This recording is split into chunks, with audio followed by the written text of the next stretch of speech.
Let's go to the Assistant Minister for Social Services, Sarah Henderson. Now she joins us from Geelong. Sarah Henderson, good to see you. A jobs plan to be unveiled by the Prime Minister today. And how will you achieve it? Well, we don't have a lot of detail yet, but it comes down to a strong economy and a budget in surplus. How do you intend to sell this vague plan to a cynical electorate? Well, we've already delivered 1.2 million jobs over 5 years, Laura, and good morning to you and Kieran, and Happy New Year. And the only one who's telling a bit of a fairy tale is Brendan O'Connor and Labor, trying to fudge what the unemployment rate was when we came into office. It was actually 5.7% under Labor, and it's now going down. It's sitting at 5%. And that trajectory is very strong. And it's very strong because we are focused on building a strong economy. And the difference between us and Labor is that we have backed small and medium businesses. And we will not forget how Labor tried to drive up taxes on small and medium businesses. And of course, we are proudly driving those taxes down. And when business gets that confidence in the economy, and of course, business employs nearly 20% of all Australians, that leads to very strong jobs growth. And that's what we're seeing. So Labor has no credibility. It poo-pooed our 1 million jobs target back in 2013. It's doing the same thing again now, but we have the track record and we're very proud of our commitment today.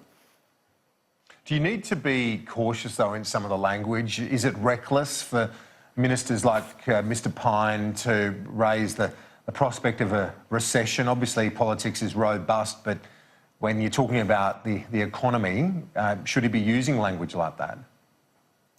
Kieran, the only thing that is reckless, frankly, and I've been on the ground in Corangamite in the most marginal coalition-held seat in the country, and the only thing that is reckless is Bill Shorten's policies. What he is going to do to this country, if ever he had the chance to move into the Lodge, is absolutely appalling. And we hear Brendan O'Connor talking about fairness. That is an absolute joke. The lowest income people, self-funded retirees and pensioners, will lose thousands of dollars from their franking credits. They're looking after their mates at the big end of town, so those on high incomes won't be affected. They'll still get their imputation dividends, but certainly not low-income people.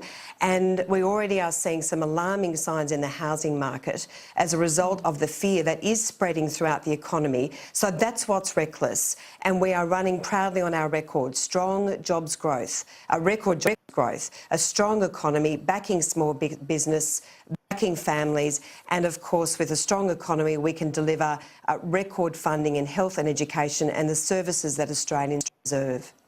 The news poll figures today show that voters aren't quite convinced 14 seats would be lost. The coalition seats would be lost on these figures, including yours at the election.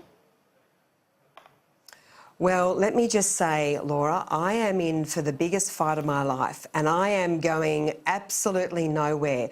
Labor would like nothing more than to see me throw in the towel, but I can tell you this is an absolute fight, and this is a fight we can win.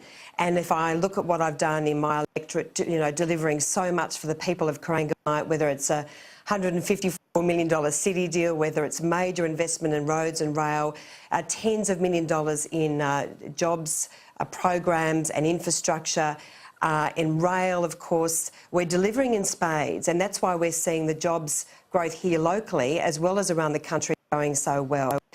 There is a great deal of confidence in the Corangamite and Geelong region, which is in stark contrast to 5 years ago when Labor was in power. So I am absolutely convinced we can win this election. Labor is being completely arrogant. I can tell you on the ground, Laura, people do not trust Bill Shorten. The workers at Clean Event know what he can do. And on the ground, I met a guy yesterday. Yep. I just want to finish on this story.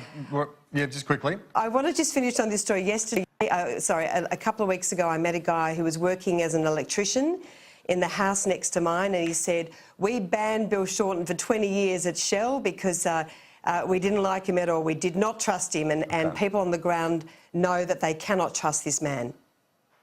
Minister, thank you, Sarah Henderson. We'll talk